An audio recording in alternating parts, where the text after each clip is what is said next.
Hi, everyone. It's Emil. It's Emil Guillermo. Emil, I'm up to you. It's good to see you. This is my Emil Amok's Takeout, the micro talk show of the AAPI and the AAXs. AAPI, the Asian American Pacific Islanders. You can throw in a silent NH for Native Hawaiian. We're all included. It's all inclusive. Oh, and then the AAXs, it's my naming convention for the Asian American X. Filipino, F's, J's, Japanese, K, Koreans, H, Hmong, MI, Marianas Islanders. Hey, I'm all inclusive. That's why the last slash says the micro talk show of the AAPI, the AAXs, and the ALL. That's all the rest of you. You don't have to be all those other things. It helps because I'm looking at the news from an Asian American perspective.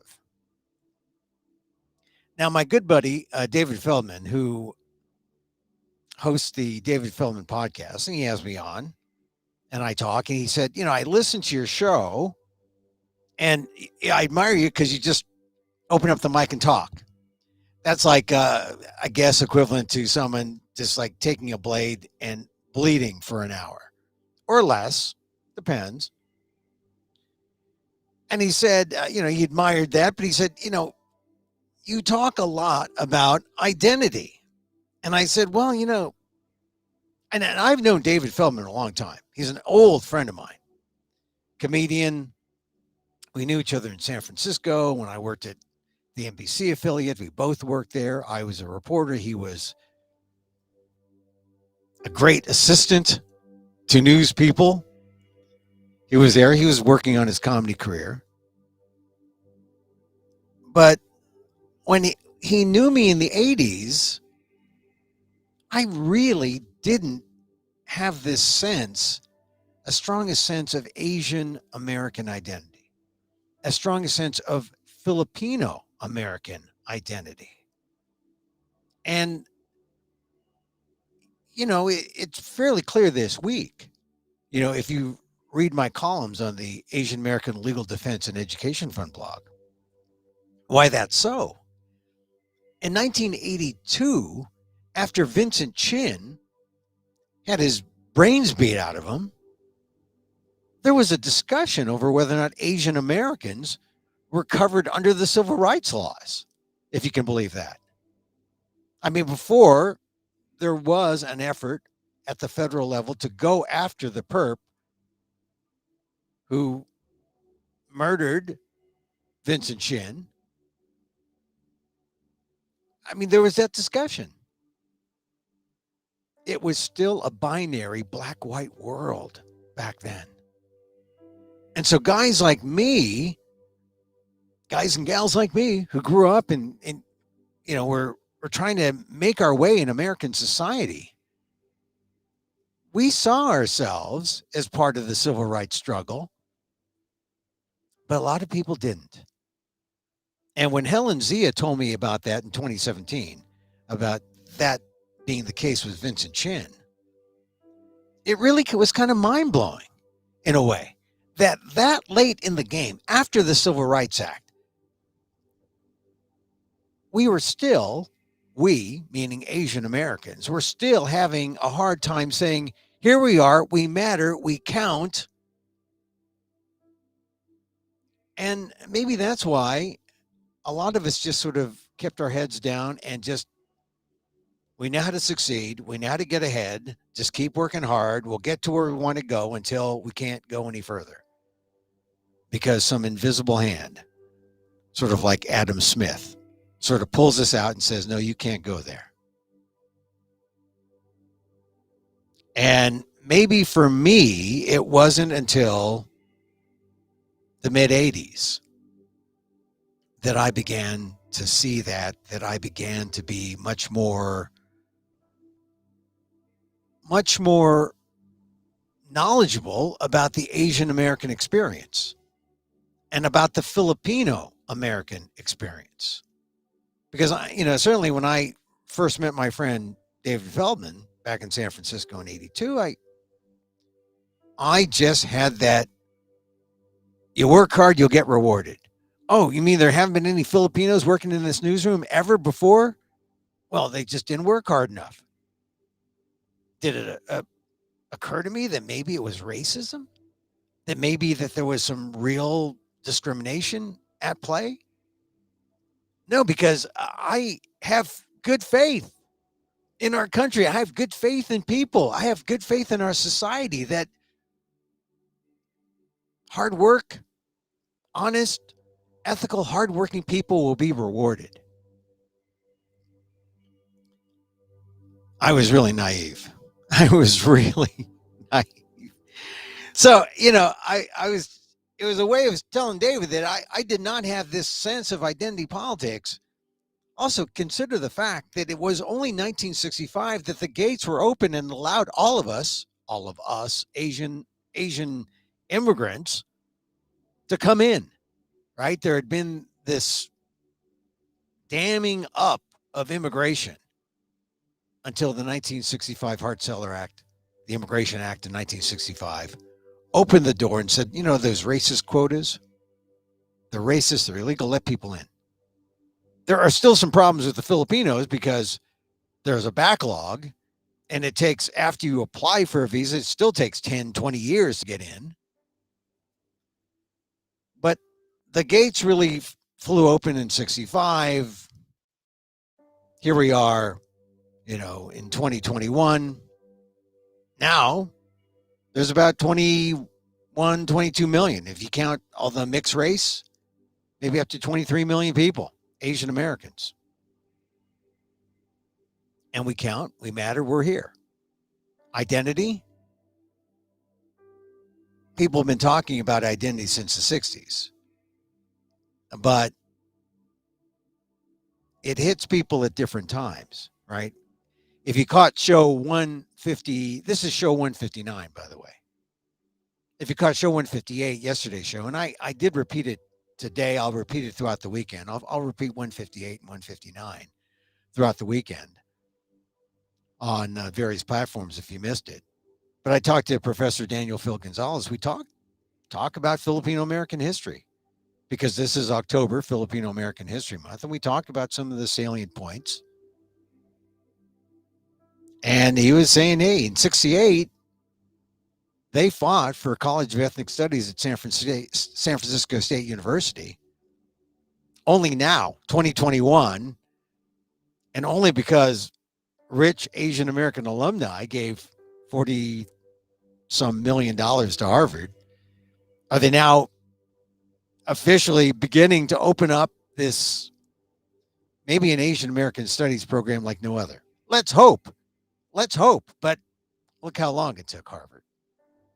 Meanwhile, San Francisco State and my friend, Professor Daniel Phil Gonzalez, right there at the beginning, 1968, with the student strike, a whole team that brought together the College of Ethnic Studies that remains there still at San Francisco State. You had Filipino studies, Asian American studies, all the other ethnic studies right there. It's not that young a thing. It's been around, but the consciousness certainly has been raised now that the populations have grown. Now that we have, are we at critical mass? When the minorities are the majority, right? And it's happening sooner than later. They had predicted 2050 and then they keep dropping 2030. Now we're at 2021. It's probably going to happen by 2025. It's already happening in California. This is the new reality that people are dealing with. And, we still have to think about identity. We still have to think about identity politics now, because it's part of the truth. That's part of who we are as Americans. I've been dealing a lot with identity lately since I've discovered, mindfulness approaches and techniques. And one of the things that I have uncovered is this idea of how we look at ourselves, the identities, and how we identify who we are. And if you just list, like make some lists of like, here are some identities. I'm a bowler. I'm a sports fan. I'm a writer. You just take a piece of paper and list out all the different identities that aside from the basic racial, ethnic, class, all the different ways that you identify yourself in society. Make a list. I'm sure it's a list of 10, 20 things. PTA mother, poet, musician. And just after you have a list of, say, 10, 15 things, and don't forget the obvious things like race, class, ethnicity, geography. I'm a San Franciscan. I'm a Californian. I'm a red state. I'm a blue state. However you identify yourself, put down next to that identifier a B for benefit or an L for liability. Where do you benefit? And where does being that identity act as a liability? And keep score. Hey, I'm losing 5-2. I don't know how to going into the bottom of the ninth now. Got to pull it out. I'm just saying, it may reveal to you how your identities help or hurt you. And then you have to do some further investigation. Like, why do you have these opinions that being an Asian American is a benefit? Or why being Asian American is a liability? Is it because of the broader society? Is it because of, I'm in this white neighborhood and they don't know who I am or what I am? But every now and then, do a little checkup, an identity checkup, and see where you fit in and whether it's a benefit or a liability. If they've all got to be benefits. I mean, chances are they're not all going to be benefits, but they should be in an ideal world. But where they're liabilities, that's also worth exploring. Why? Is being an Asian American in 2021 a liability? Well, depends on who you talk to. I mean, I imagine when I was a teenager, I thought maybe it would have been better to be white. Maybe when I was in college, I thought, well, here it is. This is my license to be white. Or maybe when I met my friend David Feldman, I didn't have this sense of identity because I was fairly successful in my career. And, well, I was the Asian guy or the Filipino guy, but maybe a lot of the Filipinos thought I was assimilated. Why? Anyway, a little exploration on identity, but it shows you that where I was in the 80s is way different from where I am now. And we got to talk about identity now because, hey, there's people who want to take away our privilege. It is a privilege. Our privilege to talk about identity. There are people saying, oh, you're just American. Well, yeah, but only if being an Asian American or being a Filipino is a benefit. Because if it's a liability, I know how much of an American you think I am. And that's the way it works. Explorations. That's what we do on this. We talk, not necessarily, we're talking in public about these things because these are things that need to be discussed. What's an Asian American? What is Asian American identity? Oh, there was something in the New York Times magazine last week. And look, I like Jay Kang. We've met a couple times and talked. he's in a not a weird place. He's in a place where I was, say, 30 years ago. Asian American, young kid, mixed race. You go among people who are successful or, in careers, and they're not making a lot of money, but they're, middle class journalists on their way. He's got his kid, he's trying to enroll her in soccer, and he's among other Asians, and they're all mixed race. Yeah. Well, you think it's hard now. What do you think it must have been like, say, 20, 25 years ago when I was that Asian with the Caucasian wife and the mixed race kids? And I know, I hope I left things in a better place for this next generation. It's just a matter of we keep layering and relayering, and hopefully we all learn from our mistakes and we all help each other out, and society grows and gets better. And then you can go back to that identity list and say, oh, being an Asian American, it's not a liability. It's definitely a benefit.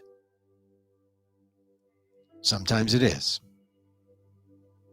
Anyway, identity, my friend David Feldman on the David Feldman podcast, he brought it up, and I said, God, that's a good question. Why do I talk about identity so much now than I did back in the 80s when I first met him? It's because identity matters. Because there are people trying to strip away our identity, trying to say, no, you're assimilated now. Oh, well, wait a minute. I got to stand in front of my gong now so you know exactly who you're talking to. Got my gong here in my closet. Identity. It's important. And part of identity comes with knowledge. That knowledge comes through history, the history that we're taught in schools. What kind of history were we taught in schools about Filipinos? Like 2 paragraphs worth? Oh, that's about the size of an average Filipino. I saw something today that's ridiculous.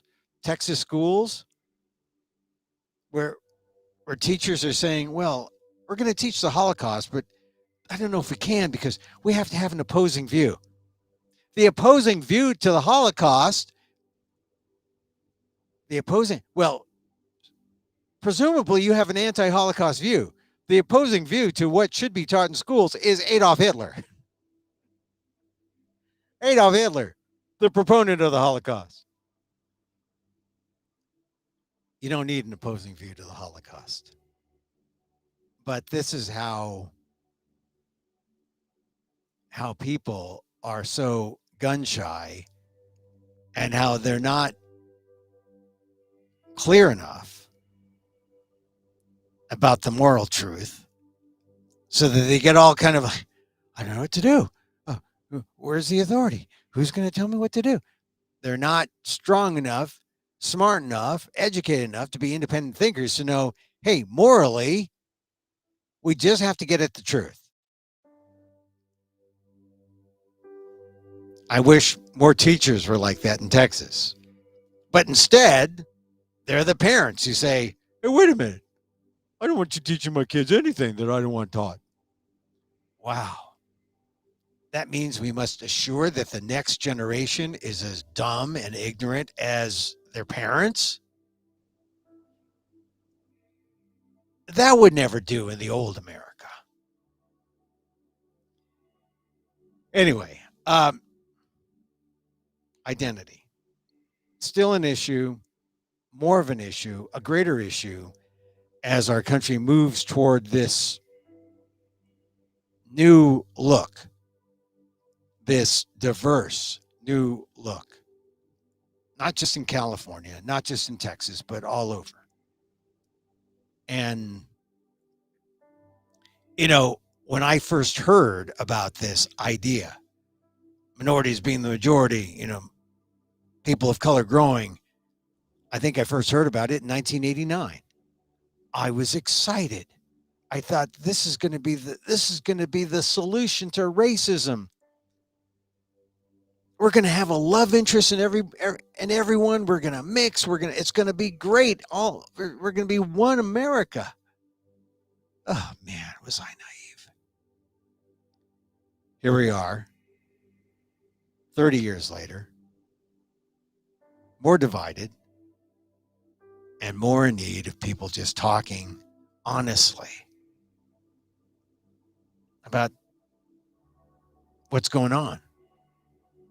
Because if we came together and understood there's only one right way, teaching the opposing view to the Holocaust? Nah. I mean, it's getting ridiculous now. Yeah, I can understand. Well, we can't teach them Filipino American history because the Philippines. Well, they were our colony, but we don't. A million people lost their lives, civilians, but we don't need to teach them about all the bad wars. I mean, Vietnam's enough, don't you think? We don't have to teach them about the Philippine American War, where we bought the Philippines and they just went ape about stuff. They went amok, right? That's no good. We don't have to teach people that. Yes, you do. Yes, you do. You know what's funny? For the African American community, there were the Buffalo Soldiers, right? The Buffalo Soldiers who went through America and they were taught to go after the natives, the indigenous, right? The Native Americans. They were so successful that they sent them to the Philippines to beat back the Filipinos. One smart Buffalo Soldier led a revolt to say, what are we doing here to the Filipinos? They're our brothers.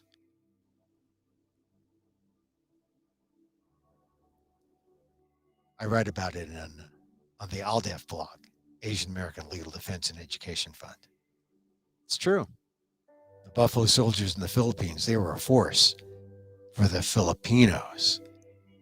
And there was a group that actually deserted and joined the Philippines, the Philippine rebels, because they were rebels, right? After the Spanish-American War came the Filipino-American War. They fought the Americans. They fought the U.S. Just think, I was wondering this. If the Filipinos had won that war, well, then would they have rights to win all of America, or at least part of America? Would they have right to maybe at least Daly City or something? Well, we beat you in the Philippines fair and square. I think we ought to have Daly City, Union City, and parts of Vallejo. Maybe the parts that don't grow, don't have wine grapes. You can have the rest of them. But the Philippines lost that war, and they became colonized. And that's how my father got here in the 20s. Anyway, a little Philippine American history that we sneak in, and a little talk about identity, because my friend Feldo brought it up. But I do talk about identity a lot. I think we're going to talk about identity for a lot until we cross the divide or cross the things that are dividing us, because it's important to talk about us as us, not just us as assimilated Americans. So yeah, we are assimilated Americans, but we're still us. That's important. All right, now I want to talk about a couple of other things. I want to talk about the Giants. I'm so sad about the Giants yesterday. But the truth is, and I owe this to my meditation and my mindfulness, it got me through. I took a deep breath. I said, look, the Giants lost. I'm not even going to question that check swing call that ended the game. I mean, it was a bad call. It was the wrong call. I think Wilmer Flores could have done anything. We don't know. He wasn't given a chance. I wish he was. I wish I wish he was given the chance because I think the Giants were good enough to win. They were the best team in baseball this year, best managed team. They got the most for what they had, and they weren't like the Dodgers who just seemed to buy. They're the kind of they're the team that were like the most like the Yankees, where they just buy players and come on our team. They were like that travel team you hate because they bring all the best players to play the rec teams, and the Giants were like a good rec team. People who lived in the area, your buddies, who you knew had like a couple of good games in them, but like every game they had to be top, they had to be firing all cylinders. They're just human. And the Dodgers had, well, we'll just replace this superstar with this superstar. We'll replace this unhittable pitcher with this unhittable pitcher. They had that kind of depth, and it was really incredible to see the Giants extended as far as they did, and still the equilibrium between the two teams is incredible. Batting average, hits. It's just one game difference, but that's all you need, right? You just had to be that much better, just a flash better, and the Dodgers go on. So, but what really prepared me for this, and I thought it was the omen. I thought this was the omen. When the Giants got Chris Bryant, and I think I said this when Chris Bryant joined from the Cubs, and the Cubs were like selling off their teams or their star players. I go back to October 11th, 2016, Game 4 of the National League Division Series between the Chicago Cubs, who won 103 games that year, against the Giants, who were the wild card team with an 87-75 record. And of course, Giants playing the division leader Cubs. That's the way it was seeded, so the Cubs could go through. But the Cubs won the first two games. The Giants won the third, 6-5 in 13 innings. So it looked like, maybe the Giants have a chance. And I was at the game. I was at game 3, where the Giants came back. Day after my birthday, October 10th. The Giants went 6-5 in 13 innings. And then game 4, October 11th, the Giants looked to win game 4. They scored in the 8th inning, and they took a 5-2 lead into the top of the 9th. And they just had to get the Cubs out. And the first Cub to start the rally, Chris Bryant. Gets a single, scores a run. The Cubs really rally. Javier Baez, Contreras. They score 4 times. They go ahead 6-5. The Giants down to their last out, bottom of the 9th. Brandon Belt versus Aroldis Chapman, the fireballing reliever in his heyday.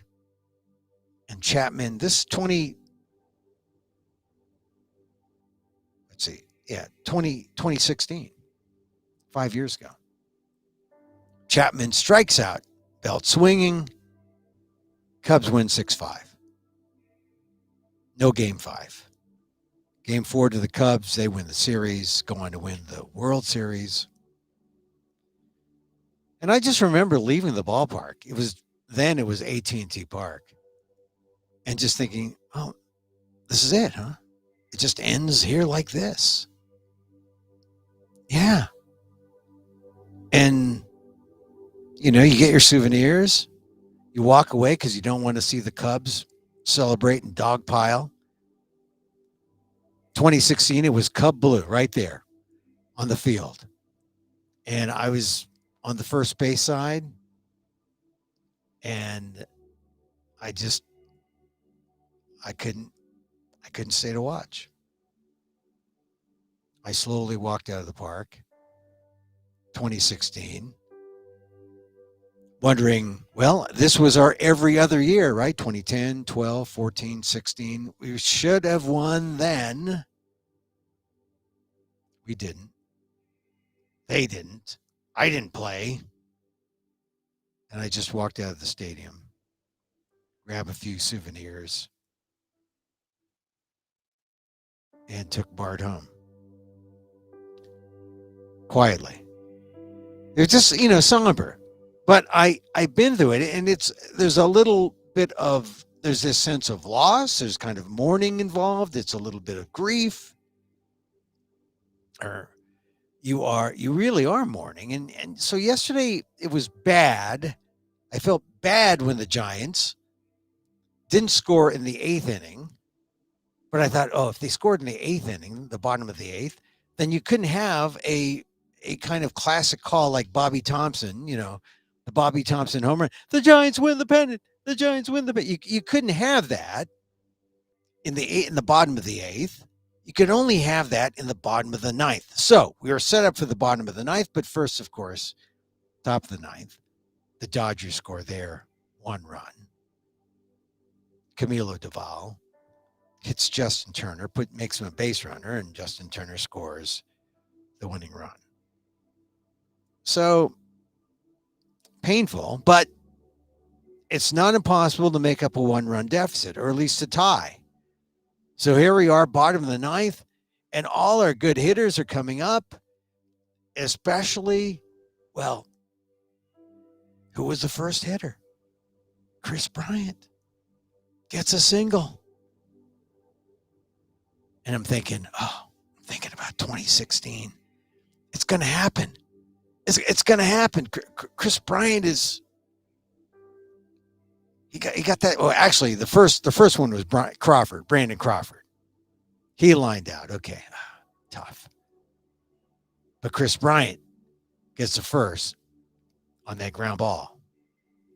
Lamont Wade, he was the hope. Late night Lamont, right? Strikes out looking. And I could just feel that I know how tense that he must have been. I don't know. I don't know. It was a ball that looked outside. Actually, it caught the corner, but there were a lot of strikes, a lot of missed calls by the umpires. The biggest one, maybe involving Wilmer Flores, the next batter. It's tough enough. You got to face Max Scherzer, whom Dodger manager Dave Roberts said was his ace in the hole. Because you save your best pitcher to get the last three outs. That's playing the game in this sort of modern tactical way, using all your weapons. It's like remember that Asian American guy in Jeopardy? He started by picking all the high numbers first. He didn't start at, Jeopardy, baseball for 100. He started with baseball for 1,000. And he worked his way. He turned the game on its head. Remember that guy? So, that's what this whole approach to baseball is about now. It's like reconfiguring the game and the strategy and the tactics. So it really is like a chess match. And so here is Max Scherzer putting the big foot on the Giants' neck. And Wilmer Flores, the former Met, he's up. It's up to him. There's a runner on. A triple, that would do. A double, just getting someone on base, that would do. A home run would be great. Because then you could have that 1951 call repeated. The Giants win the pennant. The Giants win. You could have that. And I've always been a big Wilmer Flores fan. I know Brandon Belt at first would have been better. He was the home run leader, but Wilmer's had a lot of big hits for the Giants, and I'm a Wilmer Flores fan. So here comes the pitch. Flores looks like he check swings. They go to first base umpire to just to double check. The first base umpire calls Wilmer Flores out, even though Flores' bat does not. He doesn't snap his wrist. The bat does not cross the plate. Game over. So it was just unbelievably disappointing because it was over just like that. It had to sink. You had to let it sink in, though. Dodgers win, right? So I, with the memory of 2016 and just being mindful about the Giants, I don't begrudge the bad call by the ump on the check swing. I just say, the Giants had one heck of a year. No one expected them to be half this good. No one expected them to finish respectably, right? People thought, the Diamondbacks, for sure, they would be better. The Padres, for sure, they would be better. No. The Giants were better than them all. Better than the Dodgers in the regular season. And then just was one run short in a Game 5 in the division series.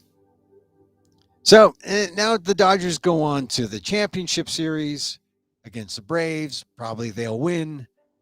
The Dodgers will go on to play the Red Sox or the Astros. I'm thinking maybe the Astros, although I'm kind of rooting for the Red Sox because, I have a little Boston connection.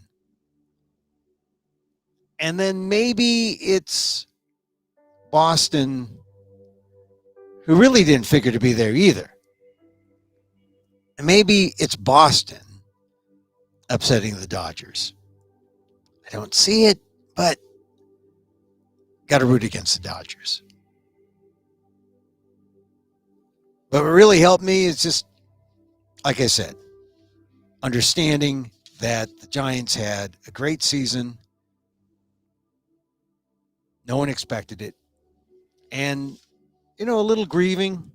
I have to admit, I consulted Elizabeth Kubler-Ross. Yeah.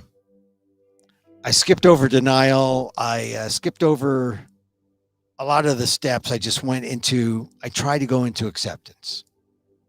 Accepting the fact that they lost. A lot of people say, look,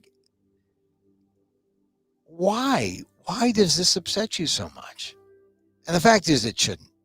It shouldn't. But we put so much stock in these things. I don't know. It does seem irrational, right? There are other things more important. Surely there are. But I guess in these times, when your team wins, that's a fair amount of goodness that you can ride throughout all the difficulties that we face now. And yeah, more important things than a baseball game.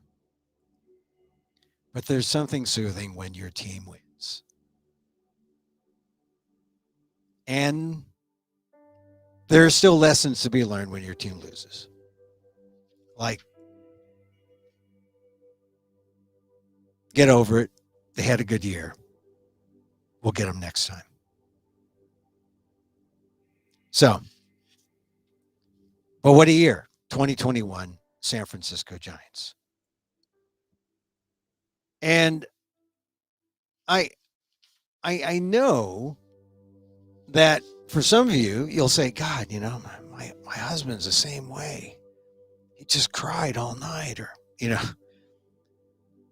but just as, there are Northern California fans, and people, Asian American fans, this was a great series because you really couldn't lose. Because there are Asian American fans who are Dodgers and Asian American fans certainly who are Giants up in Northern California. But still, good luck to the Dodgers. I hope they get beaten by the Red Sox or the Astros. And good luck to the Giants. I think they'll come back. They'll come back next year if, I don't know, a lot of it is, do the Giants want to do they want to spend the money to extend Posey's contract, who looked kind of gassed and looked like he wasn't sure if he wanted to return? In fact, I wouldn't be surprised if he said, look, I'm going to retire, because the Giants have some good catching prospects. No one like Posey, but they have some good catching prospects, and he's going out on top. Why not? Of course, Brandon Belt got extended, Brandon Crawford got extended. Brandon Belt might get extended. Too bad about his thumb. That was a bad omen. But maybe the vets will have one more good year. They can come back. And maybe that'll convince Posey to come back. But a good offseason for Logan Webb, who looks like he's going to be the ace.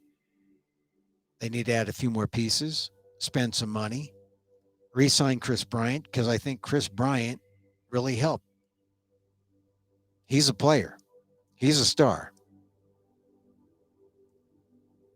And Evan Longoria, man, he looked so good toward the end of the season. He just didn't have it at the end. I feel for him. I don't know if he's going to be around. Always been an Evan Longoria fan. But it's been mixed until just the last year. He's come along. We'll see what happens with the Giants. All right. I wanted to mention a couple other things. And it had to do with the labor statistics. Because they keep talking about labor. I'm only going to spend a couple minutes on this because this story, I subscribe to all these papers. I was reading this story caught my attention in the Wall Street Journal. Rodents the size of St. Bernards swarm an exclusive gated community. Can you imagine that? Look, I'm an animal rights person too, but if you've got rodents the size of St. Bernards, I don't think this is an April Fool's story either. I think this is in Argentina, in Nordelta. But I think they run this story so that people in New York don't feel so bad. Oh, we have rats. Oh, you think you have rodents? You ought to see these in Argentina. They have gauchos on these rodents. They're so big. God, can you imagine? You need gauchos on these rodents? The world's largest rodents. They're called, let's see, what's their name? They're called capybaras. Capybaras. It's the most popular piece. It's the most popular piece in the Wall Street Journal because everyone says, oh, you think you've got big rats? I'm in New York and we've got big. Oh, no, you've got big rats, Argentina. I think that's the number one story in the Wall Street Journal today. This story, though, is good, too. 4.3 million workers are missing. Where did they go? I'm going to save this for next week because it's worth talking about. Because there's a reason why people are leaving the corporate world. And you can just read. Of course, this is reported in the Wall Street Journal because the corporations, they don't want to acknowledge this. But yeah, people are important in their world. Not much, but they are. I mean, there's strikes all over the country right now. There's a John Deere strike. I believe it's I forget what union, but they're striking in the Midwest. There's a potential IATSE strike in LA over streaming rights. They want meal penalties. I knew meal penalties as a member of After SAG because people say, "Oh, I got to work with a meal." That's a meal penalty. Anyway, this is the lead in the Wall Street Journal on this. 4.3 million workers are missing. Where did they go? Scarce labor is becoming a fixture of the U.S. economy, reshaping the workforce and prodding firms to adapt by raising wages, reinventing services, and investing in automation.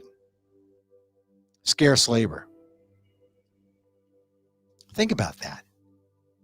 So, as an adjustment to scarce labor, meaning there's not that much, we're the workers, right? They're, they're thinking about reshaping the workforce. What does that mean? More young people or more old people? Prodding firms to adapt by raising wages, of course. That's where the workers are holding out for. You got to give them something meaningful for their time. I mean, the idea of slave wages is a real thing if you're paying them under what is considered a living wage. You got to raise wages. Now, reinventing services, okay, yeah, that's a good thing. What do we want people to do for the money that we give them that'll make it more fair? And finally, investing in automation. Well, yeah, that's the corporate way. Get rid of the people, put in robots. Get rid of the people, put in mechanization. That's not the answer either. You got to invest in your people and you got to make it worthwhile to the people. It shouldn't be that hard to understand why more than a year and a half into the pandemic, the U.S. is still missing around 4.3 million workers. You know, some people have just given up looking for work because it's not worth it. It's not worth it's worth my time to talk to you here on YouTube than it is to work for some corporate slaveholder or shareholder, some corporate entity that will underpay me because what? You're too brown, too old, too smart, too whatever. You're not fitting into their HR category. That's important. That's what you got to ask. A lot of people are wondering about this, about what's going on with our labor force. And one person said, well, a lot of the experts say, well, a lot of it is because people it's divided by people who can work remotely versus people who can't.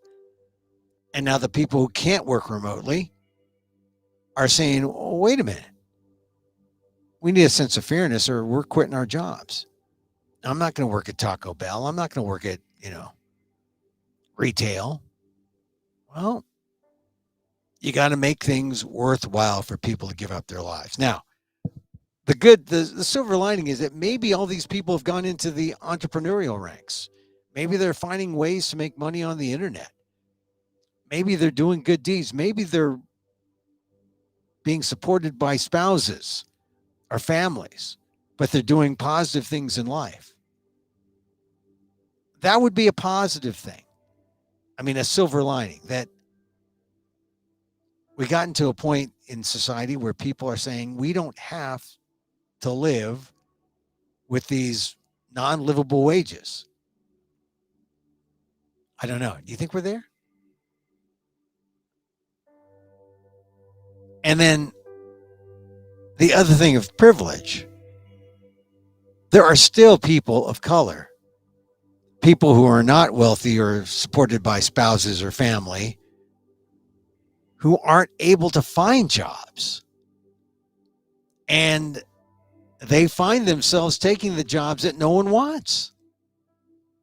They find themselves in those retail jobs, in those fast food jobs, in those service jobs. Where have we heard that before? all throughout history when it comes to the BIPOC community. We come in, people say, oh, you're taking our jobs. Oh, those are jobs we don't want anyway. We've been here before. The question now is, in the old days, they opened up immigration and they said, come on in, Chinese, you fill our labor force. Then they excluded the Chinese and they said, come on in, Filipinos, you are our colonized people. Come be the labor force. And then they excluded them. What's going to happen now with immigration? You don't hear it talked about in terms of some kind of comprehensive reform. You don't even hear anything about the DACA folks. Not now. Biden's got too much on his plate. Congress has too much at stake with the Infrastructure Act. Although supposedly there should be some money for the DACA folks in that infrastructure bill, the social infrastructure, or the Reconciliation Act. We'll see. So when you hear people talk about 4.3 million, 4.3 million workers missing, just consider the fact that there are some Asian Americans who aren't working, who still want to work. What's going to happen? A way to think about that number, because it's been tossed around a lot. Are people thinking about a more meaningful life? Possibly. Something to think about.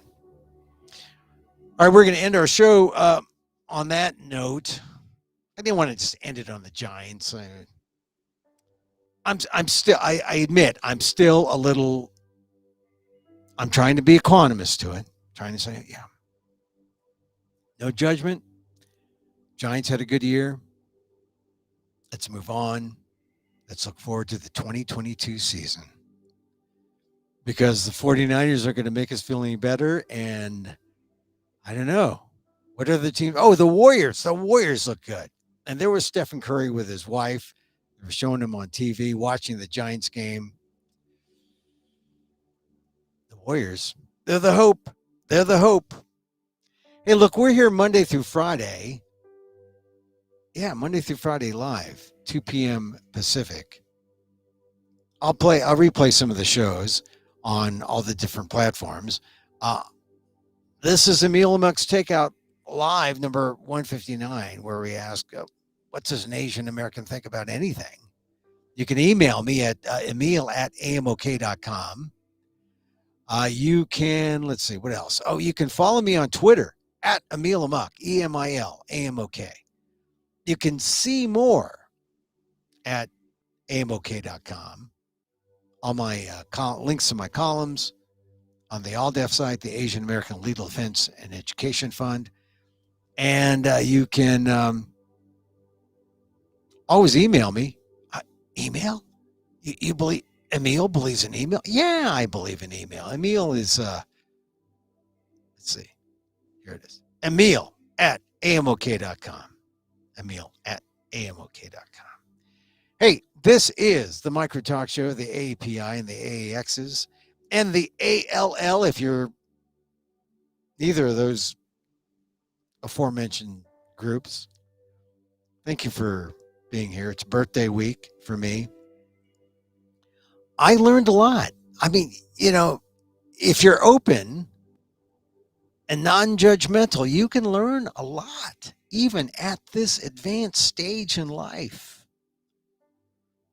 And it's been a good birthday week, except for those darn Giants. But that's all right. That's all right. I'm equanimous to that.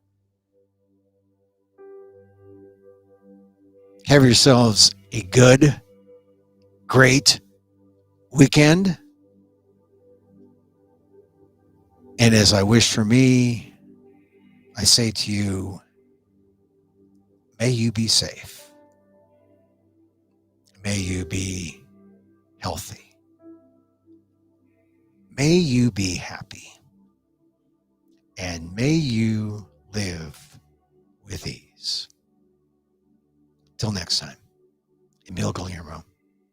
Mahal Kita.